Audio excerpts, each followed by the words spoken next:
start life they very good, but they end their life in a very pathetic and pathetic situation. आज संसारमा धेरै मानिसहरूले उनीहरूको जीवन राम्रोसँग सुरुवात गर्छन्, आत्मिक हुन्छन्, तर उनीहरूको अन्तको जीवन चाहिँ एकदमै पतन भएको जीवन, नराम्रो जीवन हुन्छ। Before they even realize, they will become the vessels of dishonor. अनि उनीहरूले चाहिँ पहिला सुरुमा उनीहरूले सोच्छ कि अनादरको पात्र, अनादरको भाँडा भनिकिन। They never planned it that way, but it happened just the same because they take their life in their own hands. उनीहरूले कहिले पनि यो कुरा महसुस गर्दैनन् कि उनीहरूको आफ्नो जीवन आफ्नो हातमा लिएर उनीहरू परिचालन गर्न चाहन्छन्। So never think that it cannot happen to you. अनि तपाईले यो कुरा कहिले पनि नसोच्नुस् कि तपाईले यो कुरा गर्न सक्छु भनिकिन। 1 Corinthians chapter 10 verses 12 says, पहिलो कोरिन्थीको किताब 10 अध्यायको 12 पदमा, wherefore let him that think he standeth take heed lest he fall.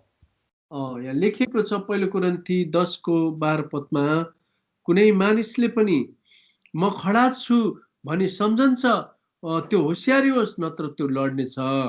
We can see many examples in the Bible. बाइबलमा यस्ता उदाहरणहरू थुप्रै हामी देख्छौं। Example like Hymenaeus and Alexander. अनि हाइमेनियस र एलेक्जेन्डरको कुरा। Example for Demas. देमासको कुरा। So we have see how they started good and ended up in a pathetic way. उनीहरूले सुरु त राम्रै गरेको थियो, अन्त चाहिँ उनीहरूको राम्रो भएन। So that is why you never think that it cannot happen to you, because Satan is very subtle that he will catch you in your weakest point. हजुरहरूले कहिले पनि नसोच्नुस् कि म ठिकै छु, ठिक गर्छु भनिकन, किनभने हाम्रो शैतान शत्रु चाहिँ हाजिर छ, जसले हाम्रो अवस्थालाई उसले चाहिँ बिगाड्न चाहन्छ। So the desire of the potter is, आज कुमालेको हृदयको चाहना यस्तो छ, because his hand is resting upon you all the time, he knows when the problem arises. अनि उहाँको हात चाहिँ जहिले पनि भाँडोमाथि छ, जब समस्याहरू जब आउँदछ उहाँले हामीलाई सम्हाल्नुहुन्छ। When he senses there is a problem, he started changing the course. जब चाहिँ समस्याहरू आउँछ अनि समस्याहरू आउँदा हुँदी चाहिँ हामी आज जुन हाम्रो चाहिँ हिडिरहेको अवस्था हो, त्यो अवस्थाबाट हामी अदल बदल हुन सक्छौं। So at times you may be cracked pot. हुन सक्छ त्यो भाँडा चाहिँ चर्किन सक्छ। Yet because he knows everything and he changed according to his will. जब हामी हो परमेश्वरलाई थाहा छ, परमेश्वरको इच्छालाई हामी चाहिँ इच्छा विपरीत हुन्छौं, अनि तब त्यस्तो कुराहरू हामीमाथि आउन सक्छ। He slows down the wheel so that he can concentrate on the clay so that he can mold it according to the shape. अनि त्यो चक्कालाई उहाँले चाहिँ बिस्तारै घुमाइकन फेरि अनि उहाँले त्यसलाई ठीक आकारमा ल्याउनु, बिग्रिएको आकारलाई फेरि आकारमा ल्याउनुहुन्छ। Once he brings that shape, then he starts again doing the faster rule. अनि जब त्यो आकारमा उहाँले ल्याइसक्नुहुन्छ, त्यसपछि त्यो चक्कालाई फेरि उहाँले चाहिँ फेरि एकदमै छिटो छिटो घुमाउन थाल्नुहुन्छ। But it's your duty to let the potter know that there's a problem in your life. तर तपाईं र मेरो चाहिँ जिम्मेवारी उत्तरदायित्व यो कि आज कुमालेको हातमा बाण चाहिँ हामी बाहिर गएर आकारमा आउन सक्दैनौं। Never think that you're going to hide something from the Lord. अनि परमेश्वरबाट हामी केही कुरा लुकाउन सक्दैनौं। That is why the youngsters today, there's a lot of hidden sins in their life. आजका जवान छोराछोरीहरूको जीवनमा समस्या यही छ, उनीहरूले धेरै कुराहरू लुकाउँछन्।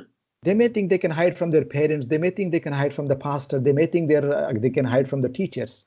उनीहरूले मातापिताबाट, मण्डलीका अगुवाहरूबाट, शिक्षकहरूबाट धेरै कुराहरू हामी लुकाएर जिउन सक्छौं भनिकन उनीहरू सम्झन्छन्। But my dear friends, Proverbs chapter 15 verses 3 says, the eyes of the Lord are in every place, beholding the evil and the good. Hitopadesha 15 को 3 पदमा लेखेको छ, परमेश्वरका आँखा चाहिँ जताततै छन्, खराब र असल गर्नेहरू माथि परमेश्वरका आँखा सधैँ रहन्छन्।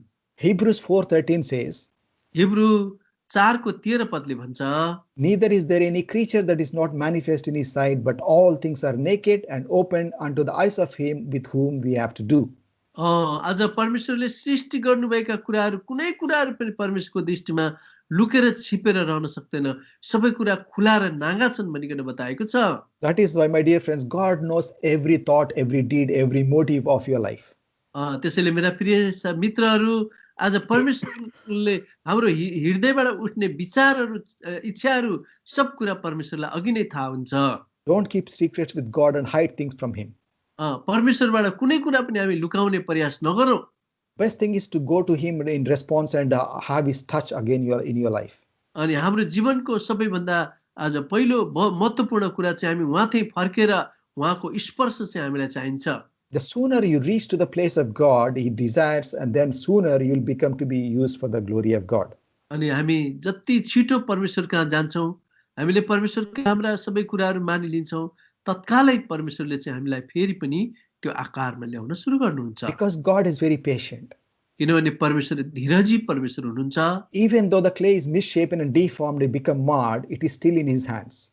त्यो माटो बिग्रियो त्यो माटोको आकार भत्कियो भने पनि त्यो माटो चाहिँ परमेश्वरकै हातमा छ So what He does is, if it is marred, He takes the whole lump and He makes us a lump again and He starts shaping again. हेर्नुहोस् त कुमालेको हातमा त्यो माटो बिग्रियो त्यो माटोलाई फालेन त्यो माटोलाई फेरि पुनः आकारमा उले परिणत गरिरहेको छ The potter will rework on it until it gets the shape He desires in his heart. जबसम्म एउटा भाँडाको आकार आउँदैन तबसम्म कुमालेले काम गर्न छोडिरहेको छैन He will not remove that pot from there until he gets the satisfactory shape. जबसम्म कुमालेले आफ्नो सन्तुष्टि अनुसारको भाँडाको आकार निकाल्दैन तबसम्म चाहिँ त्यो माटोलाई चाहिँ उसको हातबाट निकाल्दैन Again, this is the picture of our heavenly Father in our life. अनि यसले चाहिँ हाम्रा स्वर्गीय पिताको एउटा तस्बिरलाई हामी यहाँ देख्दछौँ Many times along the way that we may look back and see that our life is deformed and misshapen. हामीले धेरैचोटि सम्झन्छौँ अरे मेरो जीवन त बिग्रियो अब सम्हाल्नै नसकिने गरिकन बर्बाद भयो भनिकन हामी सम्झन्छौँ But you need to understand that you are still in His hands. तर तपाईले यो कुरा बुझ्नुपर्छ समझदारीमा कि तपाई चाहिँ परमेश्वरकै हातमा हुनुहुन्छ This process is not always pleasant, but at times God brings chastisement in our lives. तर यो समय सधैँभरि हुँदैन तर परमेश्वरले तपाईँ मलाई अनुशासन दिनको लागि ताडना दिनको लागि चाहिँ केही समयको लागि यस्तो कुरा ल्याउनुहुन्छ He does this because He loves us and seeks His best in our life. उहाँले प्रेम गरेको कारणले नै परमेश्वरले तपाईँ मलाई यो परिस्थितिको बाटो बनाएर लानुहुन्छ Revelation chapter 3 verses 19 says, प्रकाशित वाक्य 3 को 19 पदले भन्नुहुन्छ As many as I love, I rebuke and chasten. Be jealous therefore and repent. जतिलाई उहाँले प्रेम गर्नुहुन्छ जतिलाई मैले प्रेम गरे उनीहरूलाई मैले ताडना दिए भनेर When the vessel is marred, the potter does not throw the clay away, but he starts his process again. अनि जब भाँडा बिग्रियो कुमालेको हातबाट उसले निकालेर अन्तै फ्याकेन तर पनि त्यसलाई फेरि पुनः आकारमा ल्याए Because there is a reason for this. किनभने यसको कारण छ He has already invested His Son in your life. He gave His own Son for you and me. किनभने तपाईँ र मेरो लागि चाहिँ परमेश्वरले आफ्ना प्रिय पुत्रलाई चाहिँ इन्भेस्ट गर्नुभएको छ लगानी गर्नुभएको छ He cannot let you go into this world again. परमेश्वरले तपाईँ र मलाई संसारमा उहाँले जान दिनुहुन्न Therefore, He works day and night so that He may bring back to Himself. त्यसैले त उहाँले दिन रात परिश्रम गरिरहनु काम गरिरहनु भएको छ ताकि तपाईँ मलाई पुनः आकारमा ल्याऊ भन्ने ध्येयले When the prodigal son was returning, जब उडन्ता पुत्र फर्किरहेको थियो father never forgot him when he left. अनि बाबाले चाहिँ जब घर छोडेको कुरालाई उले कहिले पनि भुलेको थिएन He was sitting on the top of the floor, top of the roof, and he was looking for his son to return. अनि बाबु चाहिँ जहिले पनि ढोकामा अनि माथि छतमा बसेर छोरा कहिले फर्कन्छ भनेर छोराको बाटोलाई कुरिरहेको थियो हेरिरहेको थियो And when he saw from the far distance, he ran and embraced him. अनि जब छोरा फर्किरहेको थियो बाबुले देख्यो तत्कालै उ चाहिँ एकदमै कुदेर गएर छोरालाई अङ्कमाल गर्यो My dear friends, Father is waiting for you to return. मेरा प्रिय मित्रहरू आज स्वर्गीय पिता तपाईलाई पर्खिरहनु भएको छ If you are far away from God today, यदि तपाईँ परमेश्वरदेखि आज धेरै दूरीमा पुगिसक्नु भएको छ भने the Heavenly Father, the Heavenly Potter has paid a great price for you on the cross of Calvary. आज स्वर्गीय पिताले कल्भरी क्रुसमा तपाईको लागि ठुलो मूल्य चुकाउनु भएको छ And He is ready to bring back to Himself. अनि उहाँले चाहिँ तपाईलाई उहाँते फर्काएर ल्याउनको लागि एकदम तयारी हुनुहुन्छ But you need to be willing. तर उहाँलाई चाहिँ आज हाम्रो इच्छा आवश्यकता परेको छ If you don't do that, यदि हामीले यो गरेनौँ भने then He will have enough of you. अनि sorry brother Then He will not have pleasure in you. अनि परमेश्वरको जो प्रसन्नता छ परमेश्वरको प्रसन्नता तपाईँ र म माथि रहने छैन He has no choice but to keep you aside. अनि परमेश्वरले चाहिँ परमेश्वरदेखि तपाईँ मलाई अलग राख्ने उहाँको इच्छा चाहना पनि होइन। And he will use another lump of clay to make his earthen vessel. परमेश्वरले त्यो माटोलाई अर्कोतिर राखेर अर्को माटोलाई चाहिँ उहाँले फेरि आकारमा ल्याउनु हुनेछ। So that's why make sure that you obey to his commandments when he is calling you. जब परमेश्वरले तपाईलाई बोलाउनुहुन्छ उहाँको आज्ञालाई तपाईले सिरोपर गर्नुहोस्। In 1 Corinthians chapter 9 verses 27 पहिलो कोरिन्थीको किताब 9:27 पदमा says, but I keep under my body and bring it into subjection, lest that by any means when I have preached to others I myself should be cast away. पहिलो कोरिन्थी 9:27 मा भन्दछ, मेरो शरीरलाई म मुक्क लाउँछु र बसमा ल्याउँछु, नत्र त अरूलाई प्रचार गरेर कुनै हिसाबले म आफै चाहिँ बेकममा ठहरिने छु। So we must bring our body into subjections into the hands of God. हाम्रो शरीरलाई चाहिँ हामीले आज बसमा चाहिँ हामीले ल्याउनु पर्ने रहेछ। So we saw the mission. हामीले यो उद्देश्यलाई हेर्यौं। We saw the ministry. हामीले सेवाकाईलाई पनि हेर्यौं। Lastly, we close with the message. अनि अन्तमा चाहिँ हामी सन्देश के हो त यो कुरा हेरेर बन्द गर्ने छौं। Verses 5 to 6. अनि 5 देखि 6 पदसम्म। So as we know, the potter has the absolute control of our lives, of the clay. हामीलाई थाहा छ माटो माथि कुमालेको अधिकार छ। So he has every desire, he has every opportunity to make what he wants. अनि परमेश्वरले चाहिँ हामीलाई जस्तो चाह्यो त्यस्तै बनाउन सक्नुहुन्छ। Same way with the children of God. यस्तै प्रकारले चाहिँ परमेश्वरले तपाईहरु मलाई आफ्नो छोराछोरीहरुलाई त्यही प्रकारले बनाउनुहुन्छ। Some he makes strong people, some he makes very weak vessels. अनि परमेश्वरले कतिलाई चाहिँ एकदमै सामर्थ्यले भरिएको भाँडा र कतिलाई चाहिँ ठूलो भाँडा बनाउनुहुन्छ। Everybody has their own individual talents God has given. परमेश्वरले हामीलाई व्यक्तिगत तौरले हामीलाई चाहिँ ट्यालेन्ट दिनुभएको छ। Yes, some has pastors, some are elders, some are prayers, some are gospel workers, like that. कतिलाई चाहिँ आज गोठालो, कतिलाई चाहिँ प्रचारक, कतिलाई परमेश्वरले यस्तै प्रकारका दानहरु दिनुभएको छ। So even in this world also we have like earthen vessel and also the Chinese vessels, very expensive, delicate ones. या संसारमा पनि तपाईलाई थाहा छ चीनाको भाँडाहरु कति चाइना चाहिँ कति महँगो हुन्छ माटोको भाँडा। But whatever the usage is, it is according to his will.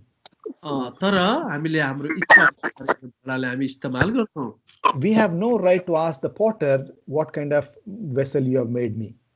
हामीले चाहिँ कुमालेलाई कहिले पनि भन्न सक्दैनौं कि मलाई यस्तो भाँडा किन बनाएको भनेर। Isaiah 45 verse 9. यसैया 49 को 9 पद 45:9. सरी यसैया 45 को 9 पद।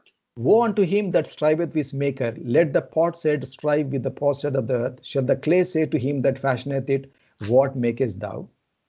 यसैया 45 को Now 9 पदमा धिक्कार त्यसलाई जसले आफ्नो रचनाकारसँग झगडा गर्छ, खपटाले पृथ्वीका खपटाहरूसँग झगडा गरोस्। के चिम्टो माटोले आफूलाई रच्ने कुमालेलाई तिमीले के बनाउँदै छौ भन्ला र, अथवा तिम्रो हातको कामले उसका हातहरू छैनन् भन्ला र।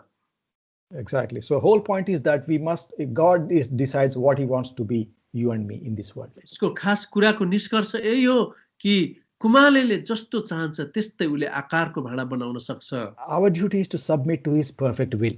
तपाईं र मेरो उत्तरदायित्व यति मात्र हो कि परमेश्वरको हातमा त समर्पित गरिदिनु। The clay has to yield to the will of the potter. अनि माटोले चाहिँ जहिले पनि कुमालेको हातमा आफूलाई सुम्पिनु पर्छ। If you want the blessing of the Lord, you need to be yielded to the potter. यदि तपाईको जीवनमा आशीष चाहनुहुन्छ भने तपाईलाई बनाउनु हुने रचनाकारको हातमा तपाईले आफैलाई समर्पित गर्नुपर्छ। What I'm saying is that wherever God planted you, you must grow there. You must use your gift. You must use your talents for the kingdom of God. कुराको निष्कर्ष परमेश्वरले जहाँ तपाईलाई रोप्नु भएको छ त्यहीनेर तपाईको दानलाई तपाईले चम्काउनुहोस्। परमेश्वरले दिएको ट्यालेन्टलाई परमेश्वरको महिमाको लागि तपाईले इस्तेमाल गर्नुहोस्। God will use you and make you a great person for his kingdom of God when you obey in the place where he kept you. अनि परमेश्वरले जुन ठाउँमा हजुरलाई राख्नु भएको छ त्यही ठाउँमा परमेश्वरको निम्ति तपाई खर्चिनुहोस्, परमेश्वरको महिमाको लागि तपाईँ त्यहाँ काम गर्नुहोस्। Then you will become the vessel unto honor and bring glory to God. अनि मात्र तपाईले चाहिँ परमेश्वरलाई आदर दिने भाँडो, परमेश्वर आदरको भाँडो त्यतिखेर मात्र तपाईँ बन्न सक्नुहुनेछ। Can you honestly say today that you are totally yielded to God and His life and His kingdom? के आज तपाईले इमानदारीको साथमा भन्न सक्नुहुन्छ तपाईले के परमेश्वरको हातमा इमानदारीको साथमा समर्पित गर्नुभएको छ? Are there any areas are still under your control? के कुनै तपाईको जीवनको हिस्सामा तपाईको जीवनका क्षणहरुमा तपाईले स्टिल तपाई अहिले पनि तपाईले आफैले आफ्नो जीवनलाई नियन्त्रण गरिरहनु भएको छ? There are any circumstances that you are facing that you are trying to control with your own will and purpose?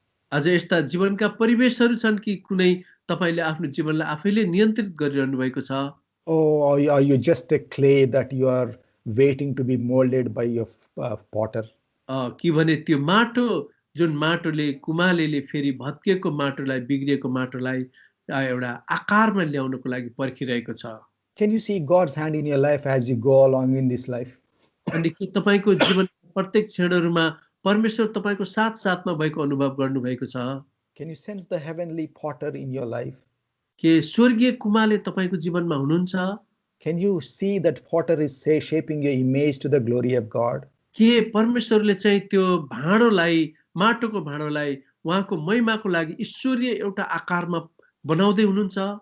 If you see that you're refusing to yield to God, this is the best time that you can come back to Him. यदि तपाईले अहिलेसम्म आनेकाने गरिरहनु भएको छ, इन्कार गरिरहनु भएको छ भने तपाईको लागि यो समय एउटा बहुमूल्य समय हो। फर्केर फेरि परमेश्वरको हातमा पुनः आफूलाई चाहिँ समर्पित गर्नुहोस्। God is trying to do a life refresh in you where He has kept you. परमेश्वरले तपाईको जीवनमा चाहिँ आज धेरै प्रकारले तपाईको जीवनलाई त बनाउन चाहिरहनु भएको छ। God wants to bring a new miracle in your life where He has placed you. अनि तपाईको जीवनमा तपाईको परमेश्वरले चाहिँ एउटा आश्चर्य काम गर्न चाहनु भएको छ। Will you allow Him to work in your life this morning? के यो बिहानी पख यो बेलुका साँझ तपाईको जीवनमा परमेश्वरले काम गर्न तपाई दिनु चाहनुहुन्छ? So that you can be an earthen vessel to bring glory and honor to God. तपाई त्यति गर्नुभयो भने यस पृथ्वीको एउटा भाँडा जो स्वर्गीय महिमाको झलक तपाईले ल्याउन सक्नुहुनेछ। My dear friend, the heavenly potter is waiting for you to return. मेरा प्रिय साथी मित्रहरू आज स्वर्गीय कुमाले चाहिँ त्यो भाँडालाई पर्खिरहनु भएको छ। He wants your 100%, not 99.9999%. परमेश्वरले 99.99 होइन तर 100% 100% नै पुरा परिवर्तन गर्न चाहनुहुन्छ। God wants your total submission. परमेश्वरले पुरा समर्पित चाहनुहुन्छ। And for lastly, for those who have never accepted Christ as your personal savior. अनि अन्तमा चाहिँ यहाँ जो कोही हुनुहुन्छ हाम्रो बीचमा जसले प्रभु येशू ख्रीष्टलाई मेरा मुक्तिदाता स्वीकार गर्नुभएको। My dear brothers and sisters, this may be your last opportunity.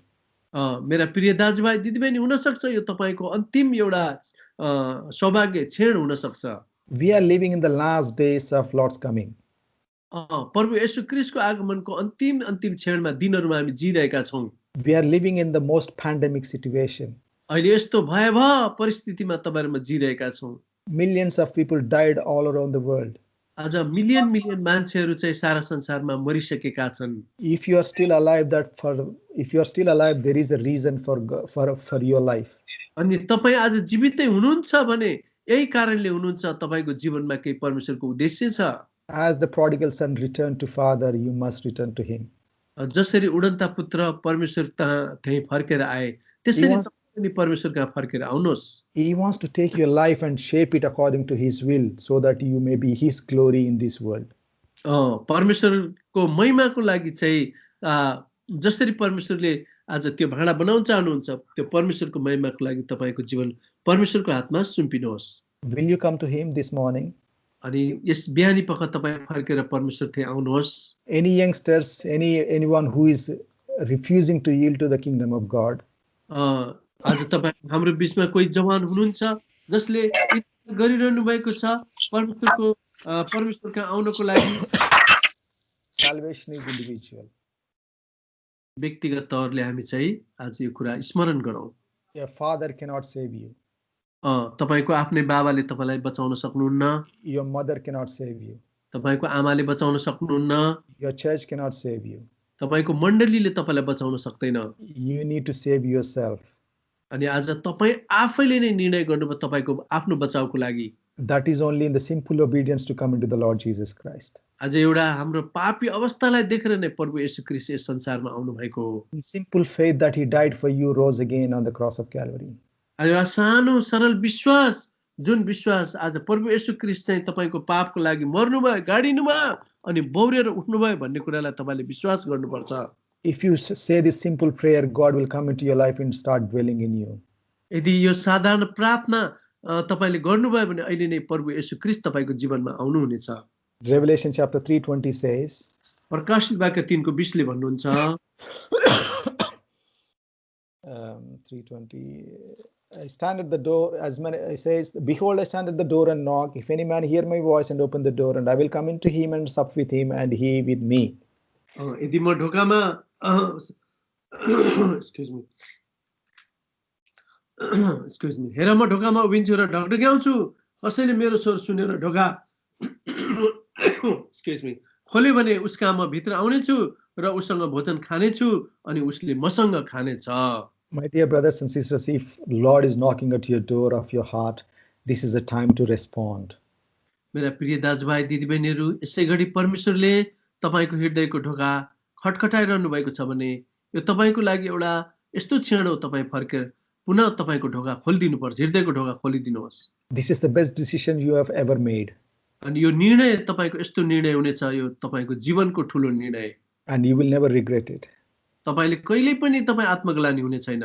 The moment you say that your name is written in the Lamb's book of life, अनि त्यही घडी त्यही क्षण तपाईले भन्न सक्नुहुन्छ, मेरो नाम परमेश्वरले जीवनको पाठको पुस्तकमा लेखिदिनु भएको छ। and no matter the pandemic comes or no matter the great plagues comes, you know for sure that your life is saved in the eternal places. अनि आज जसुकै भएवा परिस्थिति, यो पेन्डेमिक सिचुएसन, भाइरस अथवा कुनै पनि प्रकारको यस्तो परिस्थिति किन नआओस्, हामीलाई यो परिस्थितिले कुनै पनि अवरोध बाधाहरू दिने छैन। Lastly, if you are a backslidden believer, यदि तपाई कोही प्रभुदेखि पछि हटेर जानु भएको छ भने will you come to him? तपाई फर्केर आउनुहोस्। You have tasted the love of God in the past.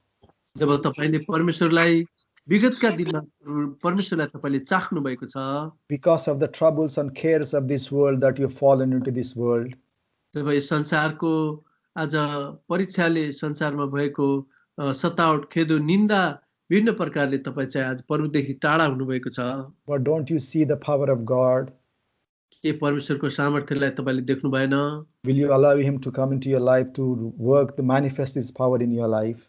के उहाँको सामर्थ्यलाई आइकन फेरि तपाईले प्रभुको सामर्थ्यलाई काम गर्न तपाई दिनुहुन्न? Whatever the problems may be, it may be a heartbroken, maybe a broken relationship, maybe a lost your job, it can be anything. God can mend your life this morning. तपाईको जीवनमा कुनै रिश्ता टुटेको छ, तपाई एकदमै हृदयमा छ्याछ्या हुनु भएको छ, तपाईको नौकरी तपाईले गुमाउनु भएको छ, कुनै पनि समस्या किन नहोस्, तपाई प्रभुतिर आउनुहोस् फर्केर, प्रभुले फेरि पुनर्निर्माण, पुनर्स्थापन तपाईलाई गर्नुहुनेछ। Simple obedience is God is looking at in your life. साधारण आज्ञा पालनलाई परमेश्वरले चाहिँ हेरिरहनु भएको छ।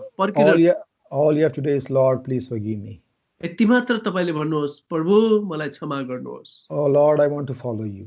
प्रभु म तपाईलाई पछाउन चाहन्छु। My dear brothers, God is is waiting to embrace you in his arms. मेरा प्रिय दाजुभाइ दिदीबहिनीहरू, परमेश्वरको प्रेमी हातले तपाईलाई अँगालोमा हाल्नको लागि पर्खिरहनु भएको। He loves you so dearly.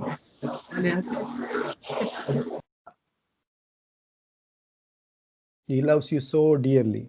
परमेश्वरले हामीलाई बहुत प्रेम गर्नुभयो। So please come to him. कृपया उहाँथे तपाई आउनुहोस्। God is inviting you once again. He is patiently waiting because God has brought this message. There are still some brothers and sisters are not willing to come back to him. आज परमेश्वरले यो message, यो सन्देश हामीलाई ल्याइरहनु भएको छ। हाम्रै बीचमा कति दाजुभाइ दिदीबहिनीहरू हुनुहुन्छ, उनीहरू परमेश्वर कहाँ फर्केर आउनको लागि इच्छुक हुनुहुन्न। Don't be double-minded. कृपया तपाई दुई मनको नहुनुहोस्। You need to choose whom you will serve today. आज तपाईले चुनौती लिनुपर्छ, कसको चाहिँ सेवा गर्ने। This is the call was given to the children of Israel. यो चाहिँ आज इजरायलीहरूलाई दिएको परमेश्वरको आज बुलाहट हो। Because you are living in a period of grace, किनभने अहिले चाहिँ तपाईहरुमा यो अनुग्रहको समयमा जिरहेका छौं God is extending His grace towards you and me. परमेश्वरको अनुग्रह तपाई र मथि आज परमेश्वरले लगाइरहनु भएको छ. Please come back to Him. कृपया परमेश्वर त्यहाँ फर्केर आउनुहोस्. God bless this word. Thank you. परमेश्वरले यो सानो विचारमा आज हामीलाई आशिष दिउन्. हुन्छ, थ्यांक यू दाजु. यो समय हामी तपाईलाई दिउँ ल.